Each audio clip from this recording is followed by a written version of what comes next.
Hello again, and welcome to another episode of Brenda's Musings. So today's format's going to take a little bit longer, perhaps, and is going to be slightly different.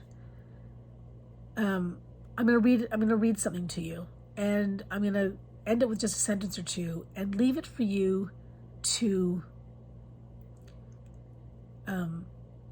mull over and see what's true in it for yourself.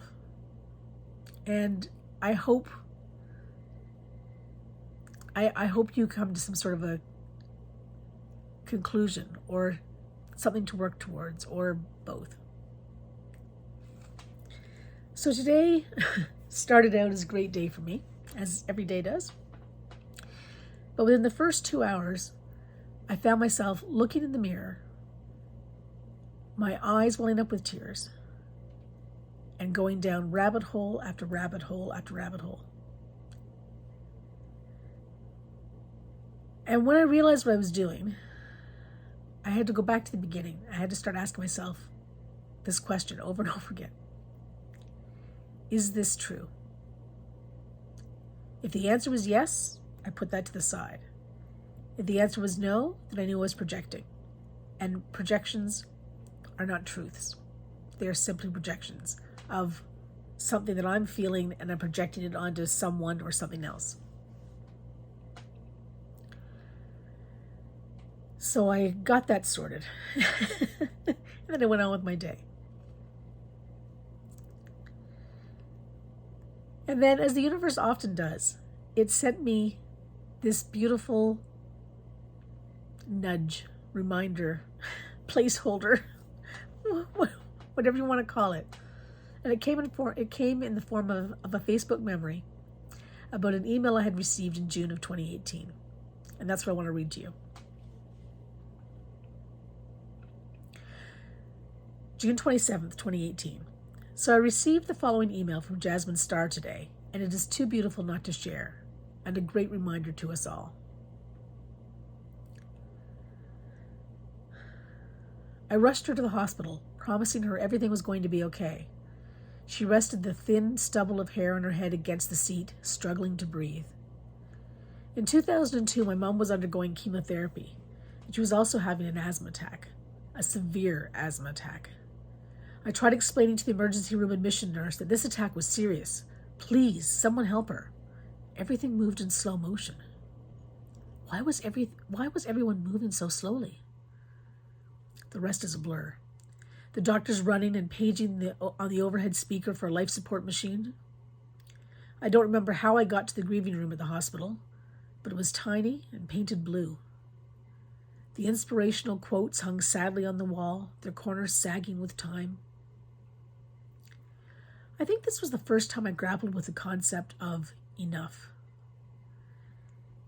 Strangely, it wasn't whether the doctors, the nurses, or even if I had done enough. It was whether my mom had. She hadn't visited Ireland like she dreamed. She didn't write the children's book like she had hoped. She didn't share the homeschool curriculum she created. I think she spent most of her life talking herself out of doing things for lack of money or fear of what others might think. So I wondered, had she done enough? What does it mean to have done enough with your life? I believe it has to do with being enough.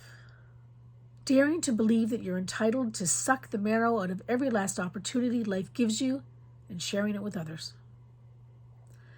I believe being enough is showing up every day despite the odds stacked against you and putting in the work. I believe being enough is forgiving yourself and extending grace even if you think it's unwarranted. I believe being enough is accepting your flaws and idiosyncrasies and trusting that they are the jagged parts that make you whole. I believe being enough is trusting we all have the ability to do, create, or share something with the world that leaves it better than how we found it. I believe that being enough is allowing yourself to be seen and heard, even when you feel alone and when your voice shakes. Remember, friend, you are enough.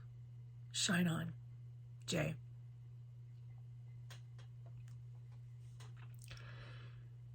And this really spoke to me on a day when earlier I had felt that I was not enough, that I somehow was sorely lacking. And that's not a comfortable place for anybody to be. And it's certainly not a place that I find myself in very often, but for whatever reason today, that's where I landed this morning. And this memory just helped to remind me about what is really important. It helped to remind me that, sharing of ourselves, having the courage to be ourselves, and making that heartfelt connection with others, that to me is very much what life is all about. It's the laughter, the camaraderie, the joy, the peace that's that becomes the experience, the sharing of knowledge. I don't know, all of that just makes me feel really alive. And when you connect with other people on those heartfelt levels, then you've left the world in a better place. Because without you in it, none of that would even occur. None of that energy would be out there. And so I'm really grateful and thankful today for Facebook memories, because it just hit my heart.